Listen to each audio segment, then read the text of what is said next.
Now, everybody experiences this feeling of being not enough in life, not good enough. And you want to overcome it. You want to fix it. You want to prove yourself.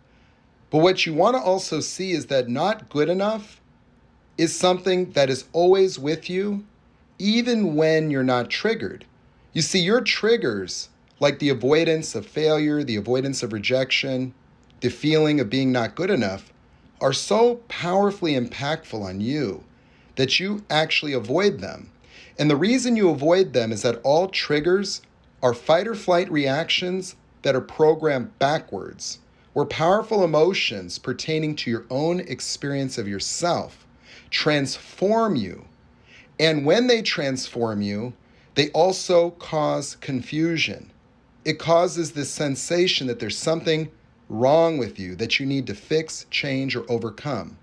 That the feeling of not good enough drives people, drives them to get successful, drives them to work out, drives them to acquire things like money, things that are demonstrative of their need to prove that they are good enough to themselves and other people. Because we also interpret these as having something to do with the world outside. And so consider that you're navigating a world that is booby-trapped by the anticipation of your reactions. That your anxiety is the same thing that it would be like if you were walking up to a bear cave. That's you going to a test or a first date or a job interview. That the weight of your own potential reactions is what causes your avoidance. It causes the proverbial can't, I can't, I can't.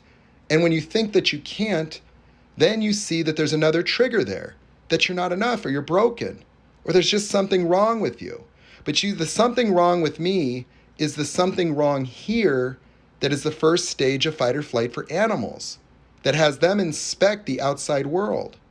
And so start to take a look at the difference between normal emotions that literally have something to do with the outside world, like a birthday cake makes you happy, or something over here makes you sad. You see, emotions were merely meant to contextualize reality. But when we have powerful emotions that define ourselves within reality, we live in a world that looks to us as if it's telling us we're not enough. We call that society says this and society says that. And we walk around in pervasive fear of the thoughts, the feelings, the actions of others.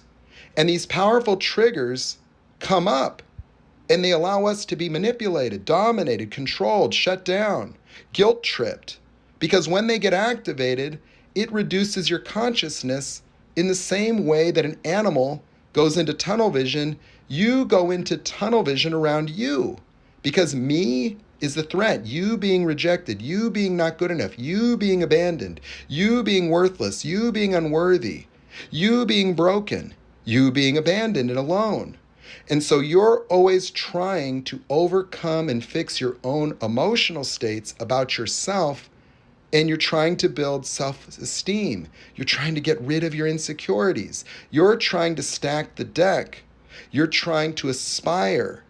And that is something that is hidden from psychology because it's the lens that you see life through, that we just intuitively all can relate to the experience of crushing heartbreak, the feeling of not being able to live without someone else, which is childlike separation anxiety on a neurological loop.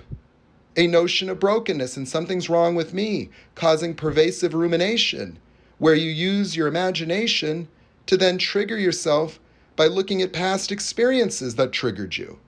And so you get stuck in your head, ruminating, trying to get out. And as you try to fight within yourself to discover what's wrong with me, you get yourself stuck. And that's why grieving takes so long for people, because sadness creates the universal experience that something must be wrong with me. That's why when someone else is sad, what do you ask? What's wrong? What's wrong? And so we make sadness wrong. We make happiness good. You think being healed is feeling happy, and there's something wrong with you if you're upset, and then you spend all this time navigating life just trying to fix and change your emotions. And it is so bad that we need therapists so that we can get our needs met, and so that we get triggered in relationships and then we miscommunicate, and that we don't listen and meet each other's needs because we have our own in the way. And because these are survival instincts, we prioritize them. And so because they're so powerful, look at what it does to people. Look what the feeling of failure does, or disappointment. You're so afraid of disappointing people that you don't even want to answer your phone if you've made a mistake, that you feel guilt and shame, and you define yourself in these broken ways, but not because you have limiting beliefs, because you have involuntary reactions that have so been integrated into the living of life that they go totally unquestioned, because it looks to you like it came from over there. And that's why we can be deceived. That's why we get stuck with narcissists, is because we get triggered and feel not enough, and we don't pay attention to reality. Because the emotions tell us. You see, the emotions are what provide context to reality. And so if you experience being broken, it's unquestioned. If you experience being not enough, it's what makes you define everything around you. That when you get triggered and not enough, you look in the mirror and everything looks like it's not enough. And as you get triggered and triggered and triggered, it affects your confidence, your self-esteem. It causes avoidance, because not good enough is a proportional assessment that animals use that causes avoidance and running. That when a rabbit is smaller than a coyote, it's not good enough. It can't fight that, and so it runs away. And so these are fight or flight reactions that are turned in on me, where the threat to you is yourself. You can't get away from yourself.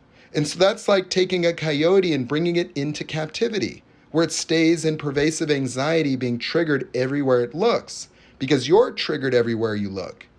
You're always at risk, always at risk of what people think, always at risk of what they might say in social networking, always at risk every time your boss says, come to my office, every time you meet someone. You've always got to try to protect yourself by putting your best foot forward. You don't want to be judged. You don't want to be critiqued. You don't want to be triggered. And you do everything you can to avoid it while they're doing the same thing. You'll be there trying to avoid a rejection. They're going to be trying to avoid a disappointment, because that woman that you're afraid of rejecting you is being nice because she feels pressured, because she can anticipate your reaction, because you're being nice and trying to conceal your anxiety. And so you think that you need her number, or you need some indication that she likes you to make the anxiety go away, so you won't feel the crushing abandonment fear, or you won't feel rejected. Because when you get triggered, since it defines you, you become it. You become not good enough. And then the words merely describe the experience, and you're always fighting these by thinking. You need positive thoughts. You need belief. You need validation. You need encouragement. You need somebody to believe in you, somebody to give you a chance, because of how difficult life is made by these reactions causing the fulfillment of themselves. That the avoidance of failure causes failure by having you procrastinate and avoid and get nervous and choke and not be able to think and be creative, not even having fun doing the things you love. You become afraid of love and being hurt, being abandoned, being taken advantage of, being used, being negated, being invisible. That you're so afraid of these reactions that you hide from life, thinking it's men, thinking it's women. But you see, the reason why you don't know what's going on, the reason why you try to analyze and figure it out, is because you're always in anxiety and stress, and that you just don't trust. And you don't trust because you can't tell anything. You don't know who's who. You throw the baby out the bathwater because your rejection fears, they apply to everybody. And if you're going to relate to everybody as a potential villain, you can't tell them apart, because you're only looking through the lens of your own feelings of yourself, and that's how you get love bombed and manipulated. And so you create even higher expectations after you got the last discard in order to feel safe. And that dude that's a people pleaser had the same thing. He's not going to love bomb you because he doesn't want to jump in and get destroyed. And so you actually avoid acknowledgement and pursue validation.